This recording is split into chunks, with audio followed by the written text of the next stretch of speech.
کیا کبھی آج تک آپ نے کسی گردوارے یا مندر یا کسی کلیسا سے سپیکر میں اعلان ہوتے دیکھے ہیں بھئی ہمیں چندہ دو؟ ہم صرف رمضان المبارک میں خرچ کرنے والے ہیں، رمضان المبارک کے بعد ہم کیوں نہیں خرچ کرتے؟ یہ بات یاد رکھ لیں کہ یہ خانہ خدا ہے، رب کا گھر ہے۔ آپ خود دیکھیں کہ ہمارے محلوں میں، ہمارے گاؤں میں یہ مساجد جن کے لیے اعلان کیا جاتا ہے، کتنے کتنے سال گزر جاتے ہیں، کتنے کتنے سال گزرتے ہیں، اور ایک مسجد کی تعمیر اتنے لوگوں سے نہیں ہو پاتی ہے۔ جبکہ ہم نے اپنا گھر بنانا ہو، چاہے وہ 4 منزلہ ہی کیوں نہ ہو، ٹائل پتھر وغیرہ سب کچھ اس کی ڈینڈنگ بینڈنگ ہم نے کرنی ہو، تو ہم اس کو چند ماہ میں مکمل کر لیتے، ایک گھر کا فرد۔ لیکن ہم اتنے سارے گاؤں کے لوگ مل کر اپنی مساجد کو، اپنی مسجدوں کو آباد نہیں کر سکتے، ان کی تعمیر مکمل نہیں ہو سکتی، سالہ سال گزر جاتی ہیں، ہم اپنی مساجد کی تعمیر مکمل نہیں کر سکتے۔ اور پھر بڑی عجیب بات ہے، مسجد سے چندے کا اعلان ہو تو ہم چندہ دیتے ہیں، اگر نہ اعلان کرے تو ہمیں چندہ بھی کوئی نہیں ملتا۔ یہ چند دن پہلے جب حکومت کی طرف سے پابندی تھی تو اعلانات نہیں ہوئے، بڑی مشکل سے 20 25 30 گھر ایسے تھے جو چندہ بھیجتے تھے مسجد میں بس۔ اور پھر یہ بھی بڑی مصیبت کی بات ہے کہ اگر ہم نے مسجد میں اللہ کی توفیق سے چند روپے دے دیے تو اعلان کرنے والے نے ہمیں اگر 10 دعائیں نہیں نہ دی تو ہماری پھر بھی ناراضگی بنتی ہے کہ جناب قاری صاحب نے، ہم نے مسجد میں 500 روپے دیے تھے اور قاری صاحب نے ہمارے وہ 500 کی جگہ 10 دعائیں کیوں نہیں دی؟ بھئی یہ رب کا گھر ہے، کیا کبھی آج تک آپ نے کسی گردوارے یا مندر یا کسی کلیسا سے سپیکر میں اعلان ہوتے دیکھے ہیں بھئی ہمیں چندہ دو؟ کبھی آپ نے دیکھے ہوں؟ نہیں دیکھے، تو پھر یہ مسجدوں کی وجہ سے ہمارے سر پر یہ بربادی کیوں ہے؟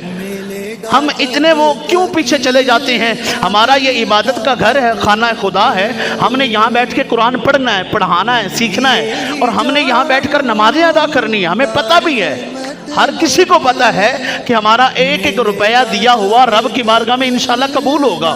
اب جنہوں نے دیا، اب دیکھیں نمازیں پڑھ رہے ہیں، قرآن پڑھ رہے ہیں، ان کو فائدہ ہو رہا ہے کہ ہو رہا ہے؟ بھی میں آپ سے پوچھتا ہوں، کبھی کسی مندر، کلیسا، گردوارے سے اعلانات کیے جاتے ہیں؟ بھائی وہ ایسا کیا کرتے ہیں کہ وہ اپنی عبادت گاہیں تعمیر کر لیتی ہیں؟ ہم کیسے مسلمان ہیں؟ ہم بار بار اعلانات کرنے کے باوجود بھی ہمیں وہ مالی معاونت پوری نہیں ملتی۔ اس کے پیچھے انگریزوں کی بہت بڑی چال، انگریزوں کی بہت بڑی چال کا ہم شکار ہیں۔ اللہ کرے کہ یہ بات ہمیں سمجھ آ جائے۔ وہ صحابہ کرام جو محبوب علیہ السلام ایک اشارہ فرماتے، اے میرے صحابہ، دین اسلام کو تمہارے مال کی ضرورت ہے، تو وہ صحابہ اپنے گھر کا سارا کچھ محبوب کے قدموں میں نچھاور فرما دیا کرتے تھے۔ اور آج ہم دیکھتے رہتے ہیں، سوچتے رہتے ہیں کہ 100 روپیہ مسجد میں بھیجیں یا 500 بھیجیں یا 200 بھیجیں۔ اب یہ مسجد ہے بھائی، اب دیکھیں نا، میں نے اگر کسی سے چند روپے لینی ہے، اب وہ بندہ 4 آدمیوں میں بیٹھا ہوا ہے، تو ہم کیا کرتے ہیں؟ بھائی جی گل سنیں جی ذرا، خیریت ہے کیا بات؟ بس علیحدہ میں ایک بات کرنی ہے آپ سے، علیحدہ میں بات کرنی ہے۔ وجہ کیا ہے؟ بس کوئی پرسنلی معاملہ ہے تو ذرا 2 منٹ آ کے سائیڈ پہ میری بات سن لے۔ ہم اس کو سائیڈ پہ لے جاتے ہیں کیونکہ یہ ہمارا معاملہ ہے، میرا معاملہ ہے۔ ہم اس کو لے جا کے کہتے ہیں یار ہمیں ضرورت ہے، کوئی 1000 روپیہ دے دے، 1000 روپے کی ضرورت ہے، تو میرے پاس جب آ جائیں گے تو میں آپ کو دے دوں گا۔ ہم ایسا کرتے ہیں نا بھائی، کیونکہ ہماری عزت نفس مجروح ہوتی ہے۔ ہم چند لوگوں میں اپنی ذات کے لیے تو 1000 روپیہ مانگنا گوارا نہیں کرتے، تو پھر یہ رب کا گھر جس کے لیے ہم بار بار اعلان کرتے ہیں، کیا لوگ سنتے نہیں کہ کیسے مسلمان ہیں کہ رب کے گھر کے لیے اعلانات کیے جاتے ہیں، پھر ہم چندہ نہیں دیتے؟ اپنی ذات کے لیے تو ہماری عزت نفس مجروح ہو، لیکن رب کے گھر کے لیے جب ہم اعلانات کریں تو ہمیں پتہ نہیں کیا ہو جاتا۔ ہر بندہ اس بات سے واقف ہے، نہ کوئی دنیا میں آیا تو مال لے کر آیا، نہ کوئی جائے گا تو مال لے کر جائے گا، کچھ بھی نہیں لے کر جائے گا۔